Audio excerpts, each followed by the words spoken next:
Come on, buddy. Thank you. Woo! Every one of those songs was about my life. I'm just blessed to be here. I give a shout out to our ladies basketball team. Told you I would, ladies. I appreciate that. I had dinner with them last night. And I will just tell you, Asa asked me as we were sitting there, and she was, gosh, that's right in the way, isn't it? We're just going to slide this to the side. Wow. It's like a big old finger pointing at me, like, you the one. Wow. Okay. So she asked me a question last night as we went through this, and she says, what's your motivation? I'm 70 years old. Why do I spend a week away from my wife, my grandkids? Why do I do the things that I do? And I looked at her and I gave her a one-word answer. You remember that? You. I'll tell you the same thing. You. You're the reason I do what I do, and you're my motivation. You're the reason I travel on airplanes, which isn't any fun. Travel is really overrated, trust me. That glamour left us a long time ago. You're the reason. You're the one. And I would do it again over and over again to be here with you if just one of you would get what was in those songs, because it took me a long time to get there. I told you on Monday, kind of the theme for me is this week is be part of the solution. Get this thing right. We're all created by God to be part of the solution. And if anything I say or do, and yeah, I was the crazy guy in the front row on every song, sometimes with my hands up, sometimes my head bowed. I'm not ashamed of anything for the gospel, and I refuse to be embarrassed about anything for Jesus. I'm too old to worry about that stuff, you know what I mean? It's a great place, I'll tell you. Too old to worry about that. And if whatever I can do to help you draw closer to the one and only Savior, I'll do anything I can. I'll do anything I can. So I want to tell you, I changed. You know, they asked me to send the scriptures and so forth and kind of the message. And so in getting to know you and having a few minutes with you at different times and so forth, and yesterday I was praying and I just felt that there was something else I was supposed to say. Dennis asked me today when I walked in, and he said, so we're using the same scriptures. I said, I don't know what I gave you, but no, here's the new scriptures. And I want to share a story with you. It's not a story from the Bible, but it's biblical. I want to tell you a story of a young lady who in 1926 swam the English Channel. She was 20 years old. Her name was Gertrude Ederle. They called her Trudy Ederle. The first woman to swim the English Channel. Prior to that, only 5 men had made it. Literally, almost 100 men had tried to swim the English Channel and never had made it. But here's the real story in the backdrop to that. A year and a half earlier, Trudy Ederle had tried to swim the English Channel, and she had failed to do so. She had the full support of the Women's Swimming Association, so she didn't have to give up her amateur status to do this. And after careful prayer and processing this, she made the decision that she was going to do this again. But this time she was going to be successful. And some things changed. The first thing was she had to make a decision about doing this, because after she had failed the first time, whatever that means. I love John Maxwell's book, Fail Forward, Fail Forward. We're all going to make mistakes. Fail forward. Use it as a springboard to get you to the next level. But here's the problem. The Chicago Times and Tribune offered to pay for all the training and everything, because you got to pay for the barges that are there, all the stuff. There's actually a fee you pay to get a license to try to do that thing. And the problem was, if Trudy Ederle accepted them on their offer, it would remove from her her amateur status. What did that mean? At the time she made that decision, she was 20 years old. She had already medaled in the 1924 Olympics 3 times as a 19-year-old. She had set 26 U.S. swimming records for women and 19 international records for women as an amateur, and those days would be done for her to make this one more attempt. So I want to tell you some things that came out of that story for me that I think are pretty important. First of all, let's get the scenario. It's not your college swimming pool. It's 21 miles of the toughest water any person could swim in. Sharks have been spotted there. Portuguese man-of-war infest the water. Waves will reach 20 feet high. I'm 6 feet. Raise this 3 times my height, and that's the waves that would take them under. It was a primary shipping lane. The water is cold. It is not your college swimming pool. Those are the conditions. Normally in the English Channel, there's fog there. That's what they're faced with. So here's the deal. She makes the decision to give up her amateur status. What everybody would say in the world mattered, but she knew what mattered for her. You got to get that, because I'm going to tell you, you're going to come off this campus someday, and you're going to be faced with some choices. What's the world's solution, and what do you know God's put in your heart? What do you know God's called you to, and who's the person that God's calling you to be?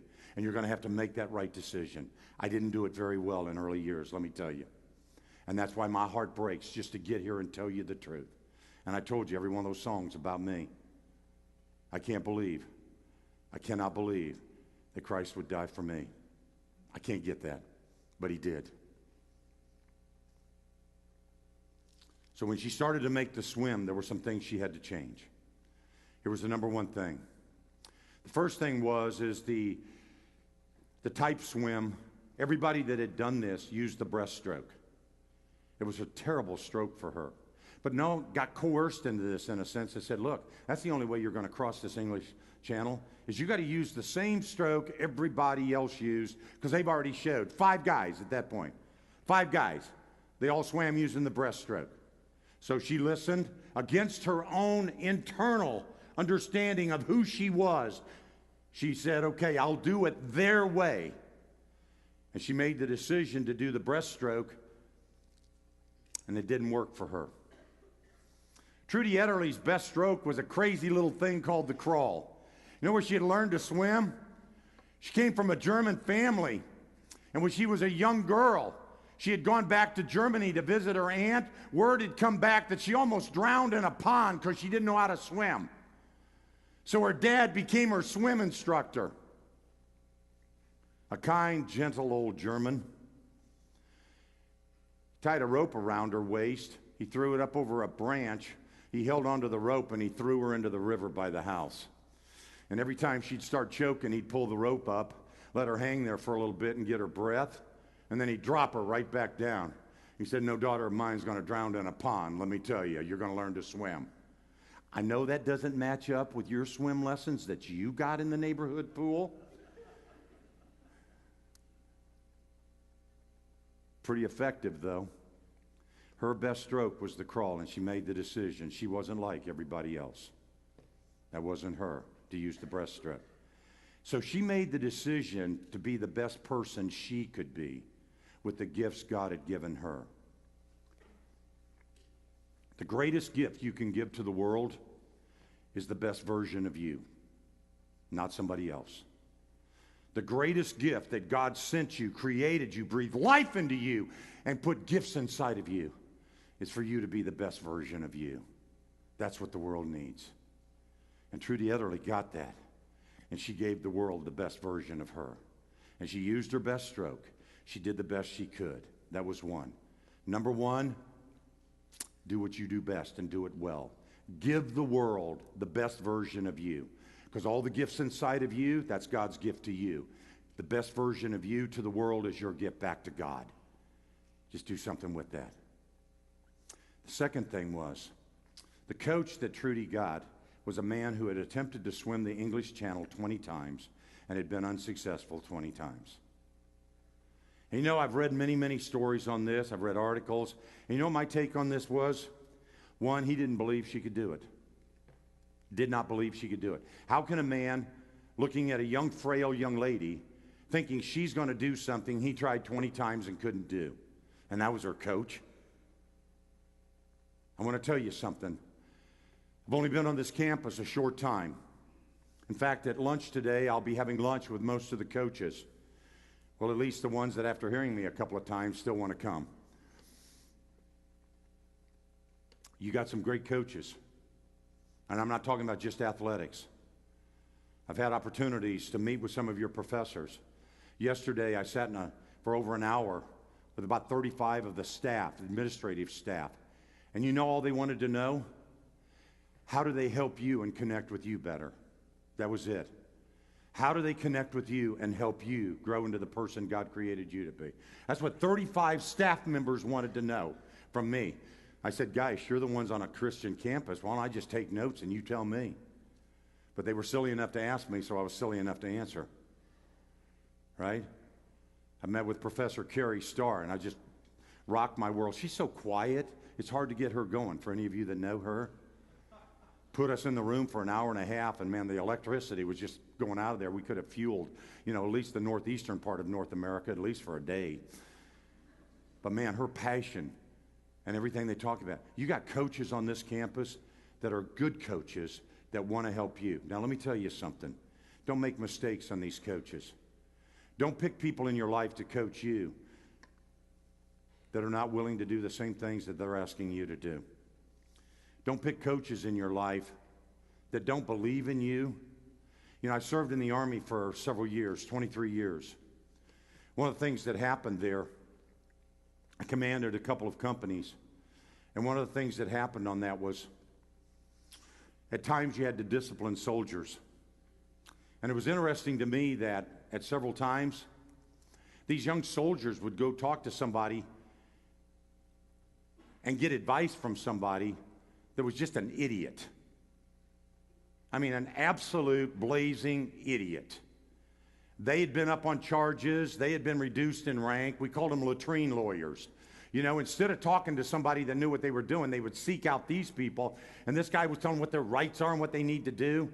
Somebody needed to grab him first and just slap the snot out of him. I mean, he was dumber than a rock.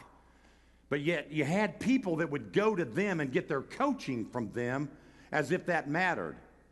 And I'd always look at these young soldiers and go, what in the world are you thinking? Do you want to fail in life that bad that you're going to listen to somebody like that that's never done it, has been unsuccessful in the things they're talking to you about, and that's where you're getting your advice? Seriously? And I'd look at a young soldier and say, you can't be as dumb as you're acting. And I know that's not very gentle on a Christian campus, so I wouldn't say that to you. I would just tell you, there is a wealth of coaches available for you, and seek out coaches that believe in you and that believe you can actually do this. You know what she did, her second try, by the way? She had given up everything, her amateur status, the works, and there were 5 men that had completed the swim. Guess what? One of those 5 men agreed to be her coach. One that had been successful, one that knew what it was like to step in the water on this side, swim in those harsh conditions, and step out of the water on the other side successful. And he agreed to coach her. Find coaches in your life that believe in you. And from a brief experience on this campus, you got a lot to choose from. You really do. You got a lot to choose from. Take advantage of it. Here's the third thing that was different about her swim. The difference in her swim on the third one was, and you got to get this picture, generally when someone attempts to swim the English Channel, there are 2 barges, and they're loaded down with people. Barge 1, barge 2, barge 1 right next to the swimmer. Okay? Normally, and in the case of her on her first swim, she was told to and said, okay, here's the people you want on the front barge. You want all the reporters up there because they want pictures of this and they want to document what you're doing. Do you know there wasn't a reporter that I found on that front barge that believed she could make it, and they just wanted to record her failing? Put other people up there, people that were guests of honor and things like that. You know who was on the second barge? All the people that believed in her.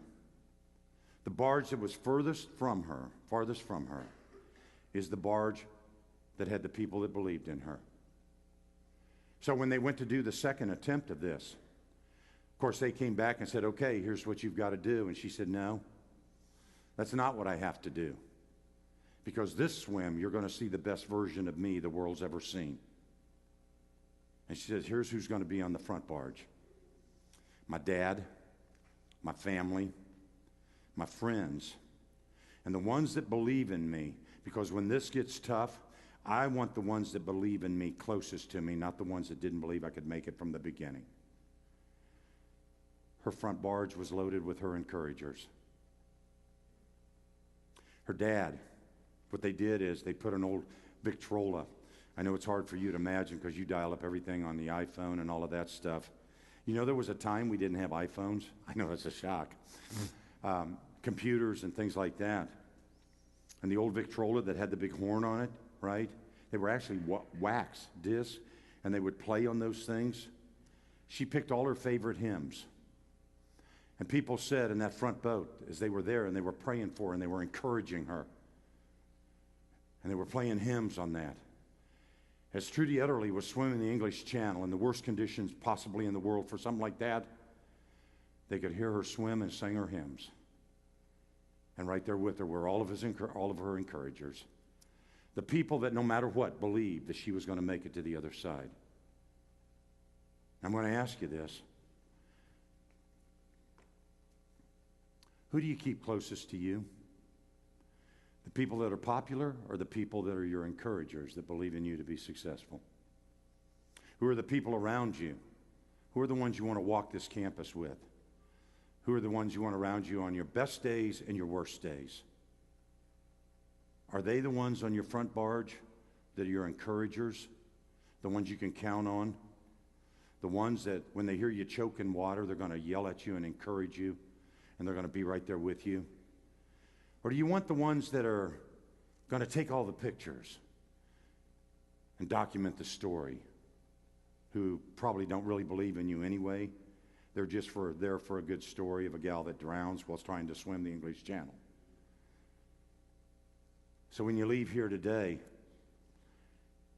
first three things I'm telling you is, are you giving the world the best version of you? Are you giving the world the best version of you? Have you taken advantage of the coaches that are here, that are available for you, that are looking for ways to connect with you? And who do you have on your front barge, the number one barge in your life? Are they your encouragers, the ones that believe in you, the ones that will stand with you, be with you through the best of times and the worst of times? And then here's the fourth thing, critically important. One of the things that Trudy Etterly did not do prior to the first race, she did not establish who made decisions in her life. There are things we assume. We go, well, everybody knows this. But she did not make the decision and make it very clear and state it. Who decides for me in my life? Who decides for me right and wrong? Who decides for me what I'm going to do on a date and what I'm not going to do on a date? Is that left to someone else? Is that a peer pressure issue? Is that something because all your friends are? Right? Who decides for you? She didn't make that decision. And you know what happened? When Trudy Etterly was making this swim, she hit a place, a wave came over the top of her, completely submerged her. Did not know if she was going to come up through that. And when she did, she came up choking. And in that moment, her coach, remember the one that didn't believe in her anyway? How in the world could a little frail girl make a swim that this grown man couldn't do? 20 times he couldn't do it. And she was on her first try. When she started coughing, he reached down and he just touched her. The swim across the English Channel is an unassisted swim. There can be no contact whatsoever under any conditions with anyone else. And should that contact take place, the swim is over. So after she swam 4/5 of the way, the wave came over the top. She came up choking. And because she hadn't gone into this part of her life and established, here's who decides for me. Here's the one that's responsible. So she got everybody together on the front barge,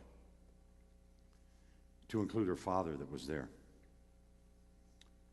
And he said, and she said to him, no one touches me. No one. Unless you hear my words cry out, help me, no one's allowed to touch me. In fact, I want the barge moved away from me. I don't want to be within reach of anybody. In a testimony, her father stated, he had prayed and he was fully prepared that if God took his daughter that day, because she drowned in the English Channel, that was her decision, And he would be faithful to that. It would break his heart. But he was going to live by his daughter's wish. Unless she cried for help and said, grab me, no one in that that barge was going to touch her. I'm 70. When I was 63, I had some guys talk me into doing a 14er. A 14er is one of the mountain peaks. We've got about 58 of them, 54 of them in Colorado that go over 14,000 feet. You know, when you get to that age, you let your mouth write a lot of checks that your body can't cash. Some of you do not understand that whatsoever, because right now every check you write, your body can cash. You're young. So I let these guys tell me it was time for me to do my first 14er since I lived in Colorado. So I trained for several months, and from trailhead up and back, I was 10 hours on trail. We went into this thing at about 7,000 feet and hit 14,002 at the top of Pikes Peak.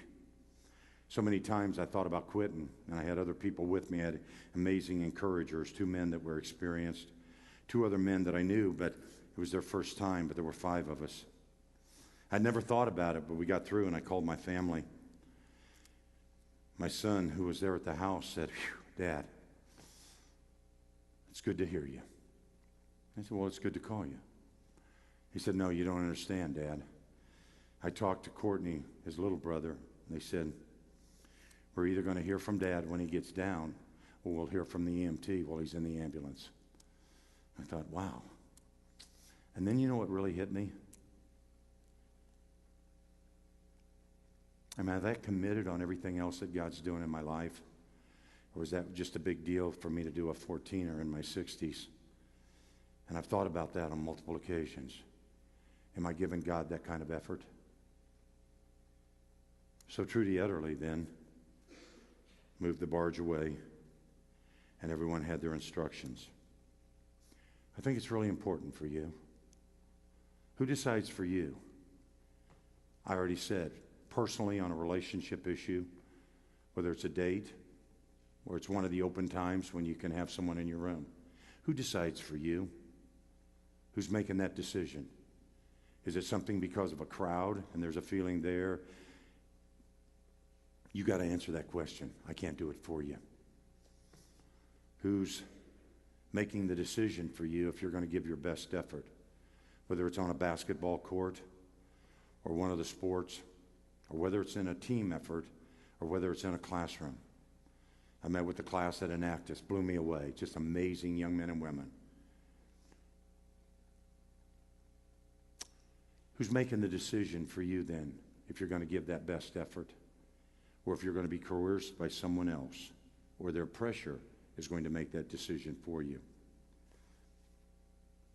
And have you decided in advance what kind of a person you're going to be, and the person God created you to be, and as a result, what that means on the decisions you will make, no matter what?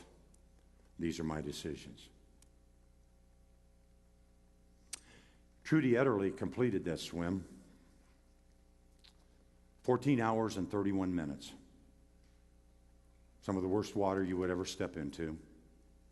She fought off those waves.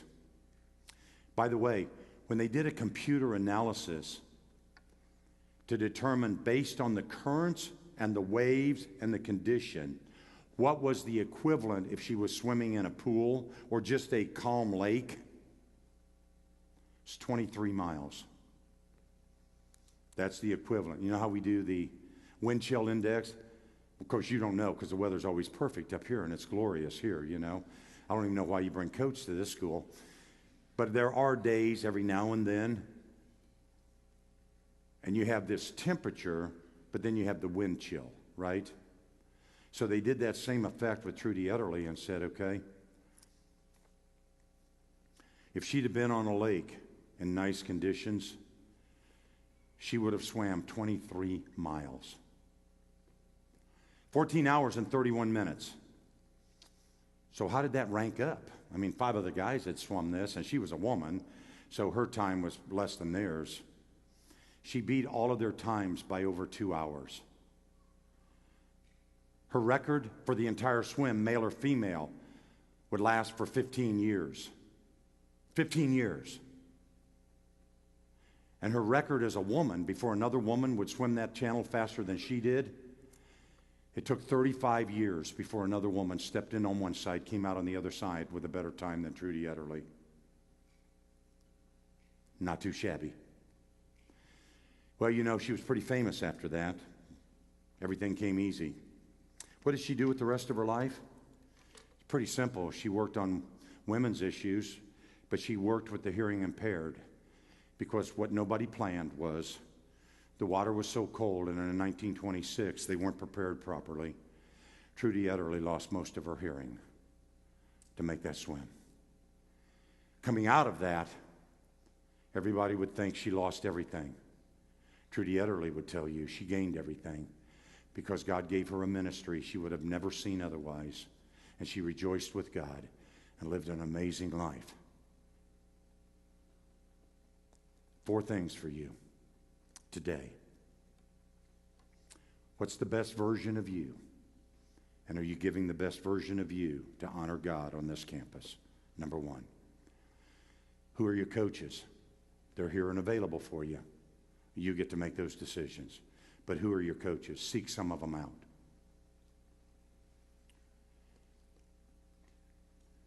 Where are your encouragers in your life, the people that believe in you?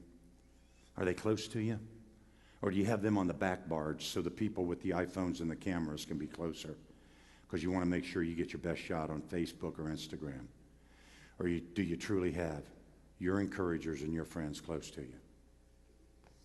And the final thing is, in everything in your life,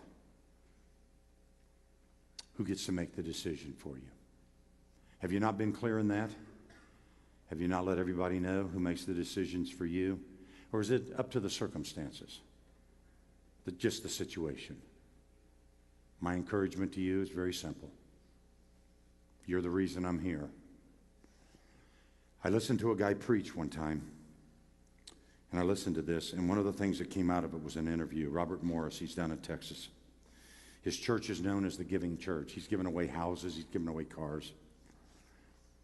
But they were sitting talking to a couple, and the lady asked him a question, and asked his wife a question. He was used to questions to him, but not to her. And they said this. The lady looked at his wife, and you said, "Why do you think he gives away everything that he does?" Robert's wife looked at her and said, "I don't think he's ever gotten over what Christ did for him." When I heard that, I knew my story.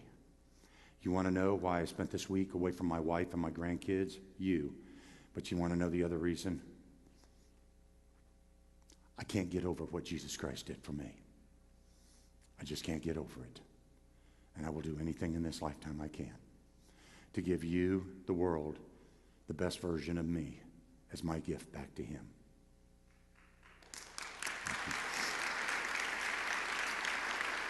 Give him your best version.